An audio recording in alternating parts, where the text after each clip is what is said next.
क्या खूब कहा गया है, धूप में पिता और चूल्हे पर माँ जलती है, तब कहीं जाकर औलाद पलती है। नमस्कार दोस्तों, आपकी ईश्वर दोबारा से आपके सामने एक नई कहानी लेकर आई है जो किसी सच्ची घटना पर आधारित है। हमारी आज की कहानी है वो मेरी माँ है नौकरानी नहीं। आज नितिन विदेश से अपने घर वापस लौट रहा था। उसकी माँ और दादी के उदास चेहरे पर उसकी आंखों के सामने रह रहकर आ रहे थे। उसकी माँ और दादी के उदास चेहरे उसकी आंखों के सामने रह रहकर आ रहे थे। दरअसल पिछले 4 सालों से विदेश में ही था और इस दौरान 8 महीने पहले ही उसके पिताजी की मृत्यु हो गई। मृत्यु के करीब 2 घंटे पहले उसके पिता ने उससे वीडियो कॉल पर बात की थी। अपने पिता के आखिरी शब्द उसके कानों में अभी भी गूंज रहे थे। सदा खुश रहो बेटा, खूब तरक्की करो और डॉक्टर बनकर हमारा नाम रोशन करना। अपने पिता की मृत्यु पर वो बहुत रोया था। उसका दिल दुख से भर उठा था, परंतु वीजा ना लग पाने के कारण वो आ नहीं पाया था। उसके मन में विचार चल रहे थे, आज उसकी माँ उसे अचानक अपने पास देखकर कितनी खुश हो जाएगी, और जब माँ को ये मालूम पड़ेगा कि मैं गुड़गांव की एक बड़े अस्पताल में डॉक्टर के तौर पर नियुक्त हो गया हूँ, तो उनकी खुशी का ठिकाना नहीं रहेगा। और मेरी बूढ़ी दादी माँ तो मुझे देखते ही अपने गले से लगाकर रोने लगेंगी। दादी माँ के लिए जो खरीद कर लाया हूँ वो उन पर कितनी खूबसूरत लगेगी।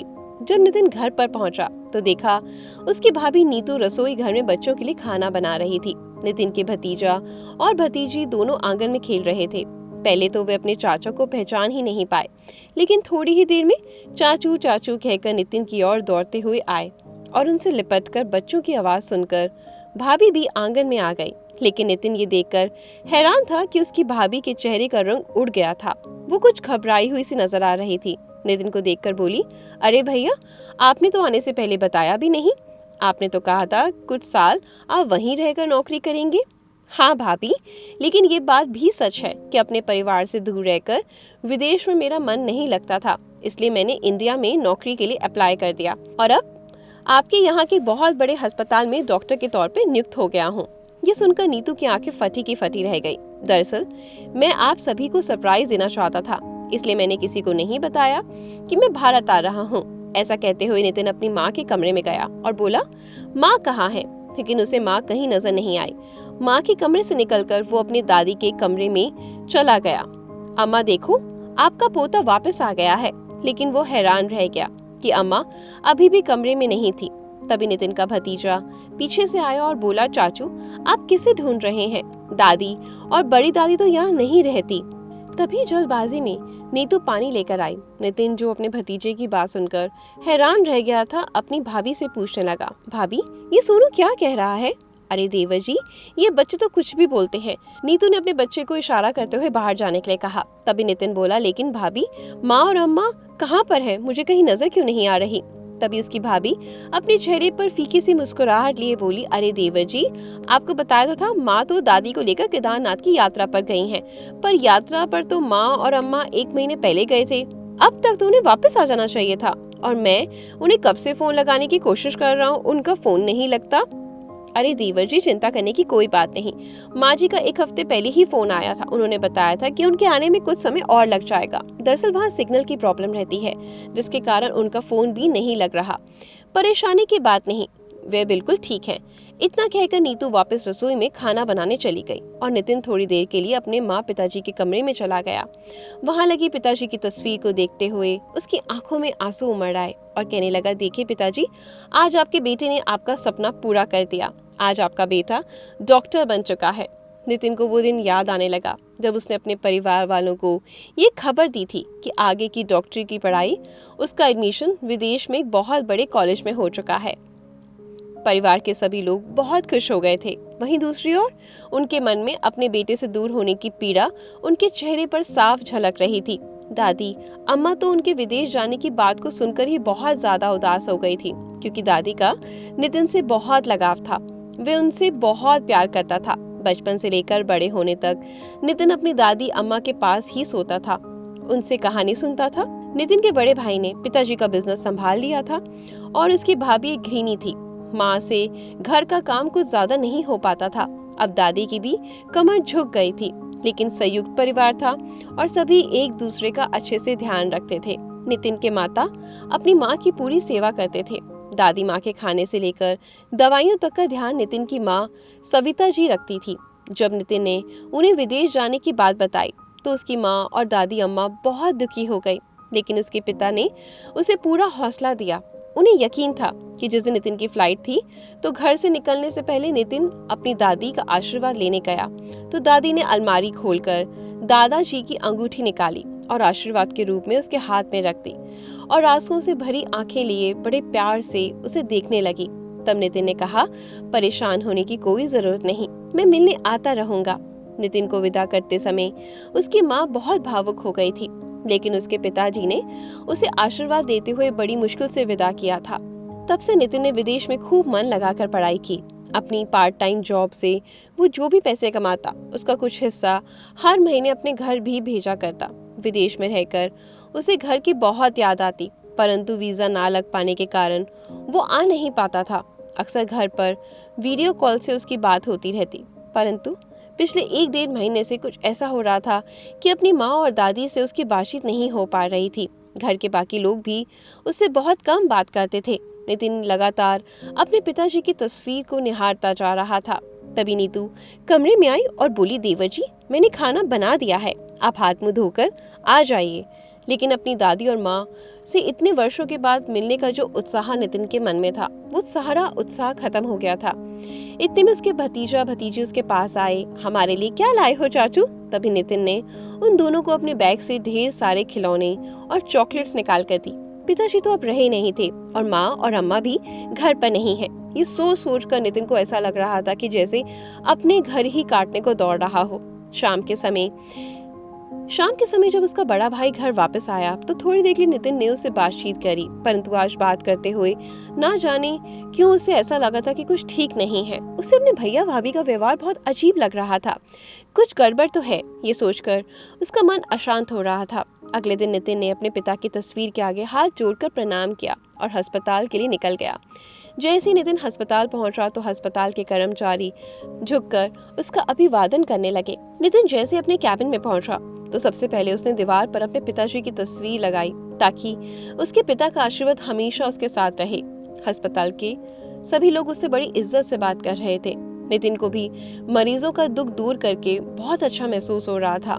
दोपहर के समय जब नितिन मरीजों को हाल चाल जानने के लिए अस्पताल में राउंड पर निकला तो अस्पताल के बेड पर लेटी एक बूढ़ी अम्मा को देखकर उसका दिल करुणा से भर गया। उस बूढ़ी अम्मा का कुम्हलाया हुआ शरीर देखकर उसे लगा कि जैसे वो कुछ जानी पहचानी है। वो दीवार की ओर चेहरा किए सो रही थी। जगह जगह से फटी हुई साड़ी अपने सर को ढका रखा था। चांदी में चमकते हुए बाल उसके फटे पल्लू में झांक रहे थे। उस बूढ़ी अम्मा को देखकर नितिन को कुछ आकर्षण सा महसूस हुआ। नितिन जब कैबिन की ओर वापस आने लगा उसी समय सभी सफाई कर्मचारी साफ सफाई और झाड़ू पोछा करने लग गए थे। फोन पर बात करते करते अचानक नितिन के कानों में एक कर्कश आवाज सुनाई दी। उसने देखा कि अस्पताल की एक नर्स एक अधेड़ उम्र की सफाई कर्मचारी पर जोर जोर से चिल्ला रही है, जब तुम लोगों से काम बन नहीं पाता तो नौकरी क्यों पकड़ लेती हो? घर क्यों नहीं बैठ जाती? ढंग से पोछा तक लगाया नहीं जाता और यहाँ कर क्या रही हो? वो बेचारी महिला सफाई कर्मचारी सर झुकाए चुपचाप उसकी बातें सुनती जा रही थी।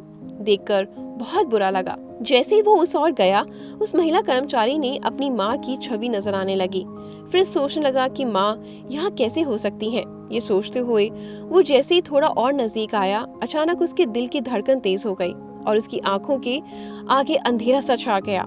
औरत को देखकर नितिन दंग रह गया क्योंकि वो सफाई कर्मचारी सच में उसकी माँ थी। उसकी माँ की आंख से आंसू की धारा बहती जा रही थी। तभी वो नर्स बदतमीजी से बोली, मैं आज ही तुम्हारी शिकायत करके तुम्हें नौकरी से निकलवाती हूँ। उसी समय नितिन के सब्र का बांध टूट गया और नर्स को डांटते हुए बोला, नौकरी से तुम्हें मैं निकालूंगा। तुम्हारी हिम्मत कैसे हुई अपने से बड़ी उम्र की औरत से ऐसे बात करने की? वो कोई नौकरानी नहीं बल्कि मेरी माँ है। ये सुनकर नर्स का मुंह खुला का खुला रह गया। सब लोग नितिन की ओर देखने लगे। नितिन के मुंह से निकला, माँ आप यहाँ इस हालत में? आप तो तीर्थ यात्रा पर गई थी ना, फिर आप यहाँ कैसे? अम्मा कहाँ है? अपने बेटे को देखकर सविता जी अपने बेटे को गले से लगाकर फूट फूट कर रोने लगी और उसी अस्पताल के बेड पर लेटी उसी बूढ़ी अम्मा के पास ले गई जो फटी हुई साड़ी में निढाल लेटी हुई थी। अपनी माँ और दादी की ऐसी हालत देखकर नितिन का दिल करुणा से भर गया। तभी उसकी दादी भी नींद से जग गई। सविता जी ने कहा, देखो अम्मा जी, कौन आया है? आपका पोता अब डॉक्टर बन चुका है। सामने अपने डॉक्टर पोते को देखकर दादी की आंखों से आंसू उमड़ आए और बड़े प्यार से अपने पोते के चेहरे पर सहलाकर उसे खूब आशीर्वाद दिया। लेकिन नितिन के दिमाग में हजारों सवाल घिरा गए थे। ये बोला, दादी अब आप बिल्कुल चिंता मत कीजिए, मैं आ गया हूँ ना, आप मुझे बताएं क्या बात है। तभी अम्मा ने कपकपाती आवाज में कहा, बेटा, तेरे पिताजी के जाने के तुरंत बाद ही तेरे बड़े भाई सुमित ने तेरे पिता के सारे कारोबार पर हथिया लिया। और बेटा, तू तो जानता ही है कि तेरे पिताजी के पास जितनी भी जमा पूंजी थी उन्होंने मकान बनाने में खर्च कर दी। अपने बुढ़ापे के लिए बिल्कुल भी पैसे नहीं जोड़े। लेकिन अब पिताजी के जाने के बाद तेरी माँ को दवाइयों के लिए और छोटी छोटी जरूरतों के लिए पैसे चाहिए थे, तो तेरे भाई भाभी के आगे हाथ फैलाने पड़ते थे और उन दोनों को तो 50 रुपए देने में भी आफत आती थी। नीतू बहू आए दिन मार्केट जाती थी और अपने लिए नए कपड़े खरीद कर लाती। उससे सुमित को कोई दिक्कत नहीं थी। लेकिन अगर तुम्हारी माँ ने 50 या 100 रुपए भी मांग लिए तो घर में हंगामा शुरू हो जाता था। यहाँ तक कि खाने पीने और दवाइयों के लिए भी वो दोनों तेरी माँ को तंग करने लगे। तेरी भाभी बस अपने पति और बच्चों के लिए सुबह शाम खाना बनाती थी और बाकी के सारे काम तेरी माँ से करवाती थी। झाड़ू पोछा बर्तन सब काम मेरी बहू करती थी। जब मेरे और अपने लिए 2-4 रोटियां बनाने लगती तो तेरी भाभी 10 बातें सुनाती तो तेरी माँ को। मुझे ये सब देख देख कर बहुत बहुत बुरा लगता और अगर कुछ कहती तो जोर जोर से चिल्लाकर मुझे डरा धमका कर चुप करा देती और कहती कि एक तो पड़े पड़े हमारा खर्चा बढ़ा रही है, ऊपर से मुझे ही ज्ञान देती है, चुप करके कोने में पड़ी रहे, नहीं तो धक्के मारकर घर से बाहर निकाल दूंगी। तुझे नहीं मालूम बेटा, हमने कितने दुख झेले हैं। ऐसा कहते हुए दादी रोने लगी।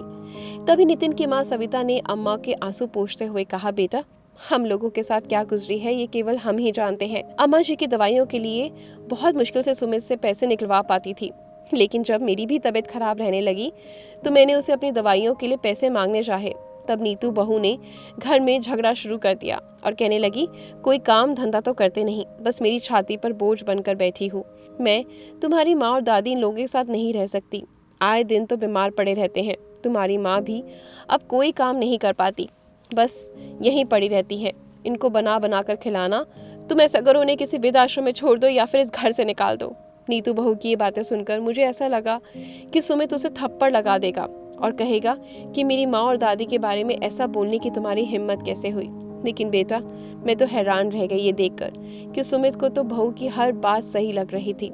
इस बात के बाद करीब 4-5 दिन मुश्किल से बीते कि सुमित मुझे कहने लगा कि मैंने गुड़गांव में रहने वाले अपने मित्र से अम्मा की तबीयत के बारे में बात की है। वो गुड़गांव में एक बड़े अस्पताल में काम करता है। उसी डॉक्टर से मैंने कल की अपॉइंटमेंट फिक्स करवा दी है। आपकी भी तबीयत ठीक नहीं रहती, आपको भी साथ लेके चलेंगे, बस आप कल तैयार रहना। और हाँ, वहाँ 2-4 दिन रुकना पड़ सकता है, इसलिए अपने और अम्मा की 2-4 जोड़ी भी उठा लेना।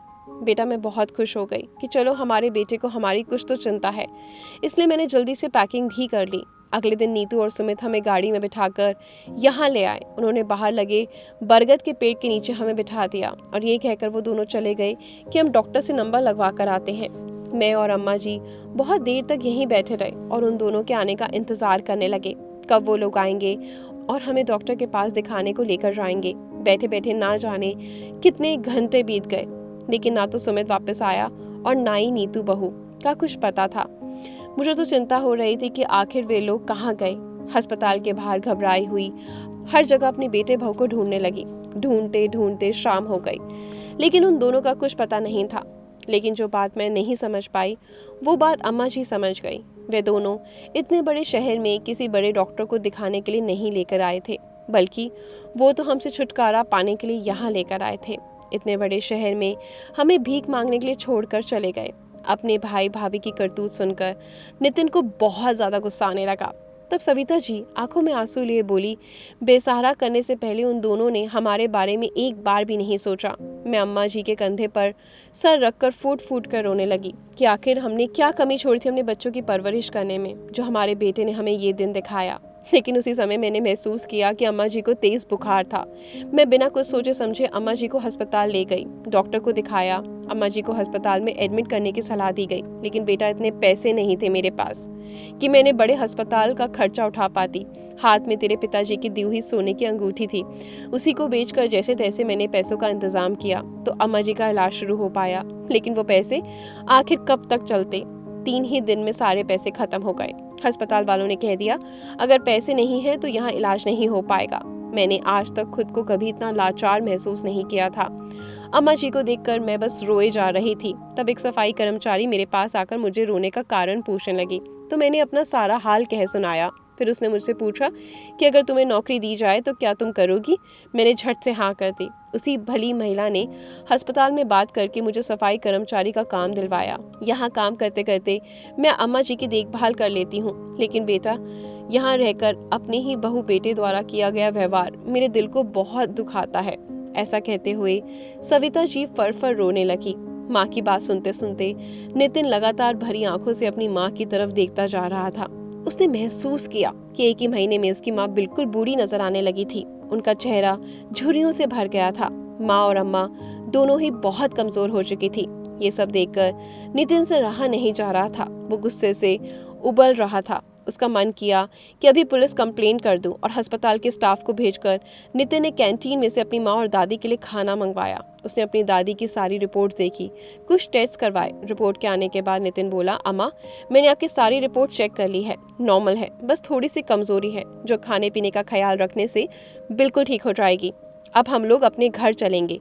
घर जाने की बात सुनकर सविता जी और अम्मा जी थोड़े डर गए, क्योंकि वो लोग वापस उसी माहौल में नहीं जाना चाहते थे जहां उनके साथ नौकरों से भी बदतर व्यवहार होता था।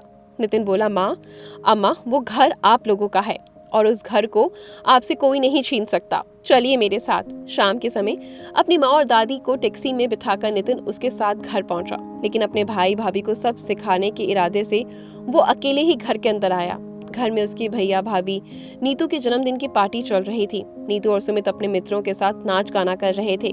सुमित ने घर में पहुंचते ही म्यूजिक बंद करवा दिया। तभी नीतू भड़कते हुए बोली, ये क्या बदतमीजी है? आप लोगों के सवाल का जवाब मैं बाद में दूंगा, पहले मुझे ये बताइए कि मेरी माँ और अम्मा कहाँ पर है? मुझे अभी के अभी ये बात जाननी है। तभी उसका भाई बोला, तुम्हें कितनी बार बताया है, वो दोनों वृंदावन की यात्रा पर गए हैं। लेकिन उस दिन भाभी ने तो कहा था कि वो केदारनाथ की यात्रा पर गए हैं। ये सुनकर उसका भाई सकपका गया। हड़बड़ाते हुए बोला, वो कुछ कहने ही लगा। उसी समय सब्र का बांध टूट गया और चिल्लाते हुए बोला, कितना झूठ बोलोगे आप लोग? सच क्यों नहीं बताते कि आपने उन दोनों को धोखे से घर से बाहर निकाल दिया है? तभी नितिन ने अपनी माँ और दादी को आवाज लगाकर घर के अंदर बुलाया। सविता जी ने घर में आते ही अपने बेटे और बहू को गाल पर जोरदार तमाचा रसीद कर दिया। घर में उपस्थित सभी मेहमान ये सारा नजारा देख रहे थे। जो लोग अभी तक उनसे हंसकर बात कर रहे थे, पार्टी का आनंद उठा रहे थे, वो लोग अब उन्हें घृणा की नजरों से देख रहे थे। फुसफुसाने लगे। धीरे धीरे करके सभी लोग चले गए। थोड़ी ही देर में वहां पुलिस भी हाजिर हो गई। तब नितिन ने कहा, इंस्पेक्टर साहब यही वो लोग हैं जिन्होंने मेरी माँ और दादी के साथ जानवरों से भी बदतर सलूक किया है। उनको उन्हीं के घर से निकाल दिया और दर दर की ठोकर खाने के लिए मजबूर कर दिया। जिस दुकान पर मेरे भाई ने कब्जा कर लिया है वो दुकान भी मेरी दादी के नाम पर है। जैसे ही नीतू और सुमित ने पुलिस को देखा, उन्हें दिन में तारे नजर आने लगे। वो माफी मांगने लगे, हमसे बहुत बड़ी गलती हो गई। तभी सविता जी ने कहा, जो गलती तुम लोगों से हुई है उसके लिए मैं तो क्या भगवान भी तुम्हें माफ नहीं करेगा। पुलिस कांस्टेबल बोला, चलिए बाकी की बातें थाने में चलकर करेंगे। पुलिस की ये बात सुनकर नीतू अंदर तक कांप गई और रुहासी आवाज में बोली, माँ प्लीज हमारे साथ ऐसा मत करिए। सविता जी पत्थर बनी जस से तस खड़ी रही, लेकिन जैसे ही पुलिस उन्हें घसीटकर बाहर की ओर ले जाने लगी, तभी सविता जी ने उन्हें रोक दिया और कहा, मैं अपनी कंप्लेंट वापस लेती हूँ। ये सुनकर नीतू और सुमित खुश हो गए। फिर सविता जी ने कहा, लेकिन इसका मतलब ये नहीं कि मैंने तुम्हें माफ कर दिया। माफी तो तुम्हें जिंदगी भर नहीं मिलेगी। अपनी कंप्लेंट मैं केवल अपने पोता पोती की वजह से वापस ले रही हूँ, क्योंकि जब बच्चे बड़े हो जाते हैं तब शायद उन्हें अपने माँ बाप घर में पड़े पुराने और फालतू सामान की तरह लगने लगते हैं, लेकिन बचपन में तो माँ बाप भगवान समान होते हैं। सविता जी की बातें सुनकर नीतू और सुमित की नजरें झुक गई। शायद वो अपने किए पर शर्मिंदा थे। फिर सविता जी ने कहा, अब अपना सामान उठाओ और दूर हो जाओ हमारी नजरों से। मैं तुम्हारा चेहरा तक नहीं देखना चाहती। आज से मेरा केवल एक ही बेटा है और वो है नितिन। अपनी माँ की मुंह से ये बातें सुनकर सुमित की हैरानी का ठिकाना नहीं रहा। सुमित और नीतू सविता जी से आगे रोए गिड़गिड़ाए, लेकिन अब इस बात में बहुत देर हो चुकी थी। उनके कुकर्मों की सजा उन्हें सुना दी गई थी। दोस्तों, किसी ने क्या खूब कहा है ना, लोग चले जाते हैं जन्नत पाने के खातिर, बेखबरों को बस इतना बता दो कि माँ घर पर है। तो दोस्तों, आपको ये कहानी कैसी लगी? अगर अच्छी लगी तो सब्सक्राइब जरूर करें और माँ के लिए एक लाइक तो बनता ही है। कमेंट बॉक्स में जरूर लिखें कुछ ना कुछ। मिलते हैं कल कुछ नई कहानियों के साथ। धन्यवाद।